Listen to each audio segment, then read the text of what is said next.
이제 인스타그램으로 질문을 주시면 제가 답을 드린다고 했는데 많이 주신 질문 중에 카테고리로 좀 분류를 해봤어요. 그러다 보니까 이제 이렇게 좀 정리가 되더라고요. 그래서 이런 사업에 대한 조언, 그다음에 삶에서의 있는 일들, 그다음에 이제 신앙이나 마인드 컨트롤 관련해서, 그다음에 이제 워킹맘 관련해서 저에게 궁금하신 점들이 조금 이런 카테고리별로 나눠져서요. 제가 여기에 맞게 한번 짧게라도 답을 드리도록 하겠습니다. 먼저 자녀 교육관이 궁금하다고 하셨는데, 사실 저는 자랑은 아니지만 자녀 교육관이 사실 특별히 없습니다. 그래서 저는 사실 만약에 교육관이라기보다는 제가 나름대로 믿는 부분이 있다면 내가 가지는 기대치나 어떤 청사진대로 성장하지는 않는다. 그래서 굉장히 신뢰하는 사람이에요. 그래가지고 그러다 보니까 특별한 교육관이 또 없기도 하고 해서 그냥 아이들이 잘하는 것, 좋아하는 것들을 참 발견하고 싶은데 사실 그것도 쉽지는 않더라고요. 그래서 일단은 자라나는 어떤 성장기의 순리대로 가는 것, 그게 교육관이라면 교육관인 것 같습니다. 엄마가 바쁘기 때문에 아이들이 조금은 엄마의 손을 그리워하지는 않나요? 일과 육아의 밸런스가 궁금해요. 아이들이 진짜 그리워해요. 특히 막내, 호삼이 정말 그리워하는데, 그래도 이제 초등학교 4학년 되면서 조금 나아졌어요. 근데 저는 일과 육아의 밸런스를 어떻게 맞추냐면요. 저는 속해 있는 공간에서 최선을 다하자라는 것으로 결론을 내렸어요. 그래서 예를 들면 뭐 주중이어도 집에 있을 수 있는 날이 있잖아요. 뭐 연차를 써서든 뭐 특별한 이유에서, 그러면 그때는 그 집이라는 공간 안에서 마주하는 아이들과 또 제가 해야 될 일들에 충실하고, 회사에서는 회사에 나와야 되는 그 물리적인 공간 안에서, 그게 회사라면 회사의 일에 충실하고, 그래서 제가 처해 있는 물리적인 공간 안에서 충실할 때 궁극적으로 이게 밸런스가 맞아지지 않나 라는 생각을 하게 됐어요. 그래서 저의 방법은 내가 속한 물리적인 공간 안에서 최선을 다한다 입니다. 너와 충분히 놀아주고 시간을 보낸다고 생각하니? 뭐야? 나. 정말? 응. 예이, 고마워. 너와 충분한 시간을 보낸다고 생각해? 엄마랑? 응. 너와 내가. 정말? 근데 엄마가 주중에 바쁘잖아. 그래도? 진짜? 응. 솔직히 말해도 돼. 아니 그게 아니라 난 솔직히 말해서 맞아. 거짓말은 아니야.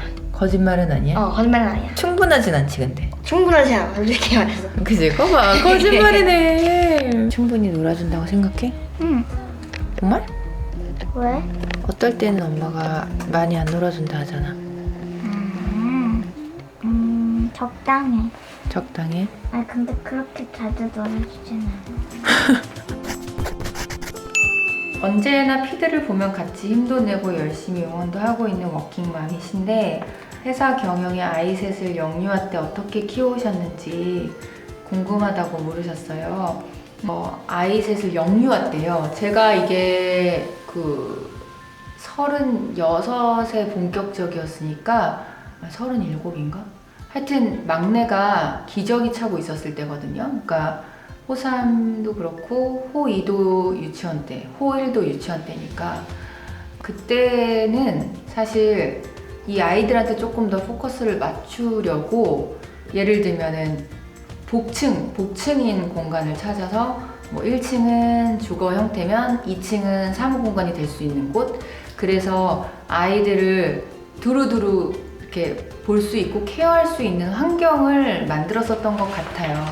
근데 저는 사실 그런 것을 스스로 선택할 수 있었던 상황이니까, 저의 비즈니스를 했었으니까 가능하지만, 이제 직장을 다니시는 분들께서는 이게 거의 불가능하시잖아요. 그래서 저도 사실 그 형태는 아니었어서 딱히 굉장히 좋은 조언을 드리기는 쉽지 않겠지만, 어쨌든 저의 기본적인 개념은 순리대로 가자인 것 같아요. 그러다가 이제 주거 형태와 이제 복합적인 형태에서는 더 이상 이 비즈니스를 운영하기에는 좀 제한적인 상황들이 너무 많아서 그때부터는 이제 또 별도로 주거와 근무지는 따로 시작됐고 지금까지도 그게 이어지고 있죠. 근데 그래도 영유아 때는 최대한 많은 초점을 아이들에게도 맞추려고 애를 많이 썼던 것 같습니다. 질문이 되게 긴 게 하나 있었어요. 직접 경험해보지 않은 상황에서 워킹맘 또는 전업엄마의 자리에 대해 했었던 어떤 예상은 아기가 나온 이후로 모두 철저히 빗나가네요. 맞아요. 진짜 예상과 상상과는 완전 다른 세계죠. 그래서 일에서 스트레스 받을 때마다 워킹맘이라 여길까봐 라는 핑계거리면 늘어난 기분이에요. 핑계거리가 늘어난 기분이시라고. 정답이 없는 걸 너무 잘 알고 있지만 새 아이를 키우시면 어떻게 일에서 효율을 높일 수 있는지 그거 같아요. 새 아이를 키우면서 어떻게 일의 효율을 높일 수 있느냐는 아까 미리 말씀드렸던 제가 속해 있는 물리적인 공간 안에서 일단 최선을 다한다. 그럴 때는 아이가 한 명이든 사실 세 명이든 네 명이든 달라지는 건 없는 것 같아요. 그래서 집일 때는 집에서 그리고 회사일 때는 회사에서 최선을 다한다라는 것으로 결론을 지어버리면 오히려 마음도 편안해지고 궁극적으로 일의 밸런스는 잘 맞아지는 것 같다는 생각이 들고 효율도 좋다는 생각이 듭니다. 일을 하며 한계에 부딪힐 때마다 어떤 생각으로 극복하시는지. 일을 하면서 한계에 부딪히죠. 늘 부딪히고 사실 뭐 어려움, 두려움 여러 가지 감정들이 밀려오죠. 근데 그때마다 제가 어떻게 이겨내냐면 전 일단 약간 자잘한 거에 소심하고 큰 거에 대담한 성향도 있긴 있지만 두 번째는 제가 그 순간에 선택에 최선을 다했으면 결과의 유무가 덜 중요하다 주의자인가 봐요. 그래서 그 선택에 최선을 다하는, 과정에 최선을 다하는 것, 그걸로 스스로 위로를 하고 한계를, 그러니까 어떤 또 다른 한계가 올 때마다 그래 내가 이 과정에서 최선을 다했으니까 괜찮아 라는 생각을 하는 것 같아요. 이제 결과는 나의 손을 좀 벗어난다라는 생각을 하는 것 같아요, 저는. 그래서 스스로 과정에서 최선을 다하는 것으로 한계에 다다랐을 때 이겨내는 것 같습니다. 또 실제적인 거는 사실 가끔 하늘을 많이 보는 것 같아요. 하던 일을 좀 멈추고 하늘을 보면 마음이 시원해지는, 없던 답도 생기는 것 같은 그런 느낌이 드는 것 같습니다. 회사 초창기 거의 혼자 일을 꾸려 했을 때 대표로서 회사를 어떻게 하면 효율적인 체계 내에서 움직이게 할 수 있을지. 효율. 그러니까 효율은 순리를 따라갈 때 나는 것 같아요. 그러니까 내 삶에서 처해진 어떤 순리를 역행한다거나 내지는 그것을 너무 뛰어넘어 보려고 할 때는 효율이 안 나는 것 같고요. 그냥 내게 주어진 지금 가고 있는 이 상황이 나한테 주는 그냥 자연스러운 흐름? 그걸 따라서 가다 보면 그게 결국 효율이 낮아지는 지름길이 아닐까라는 생각이 듭니다. 엄청 긴데?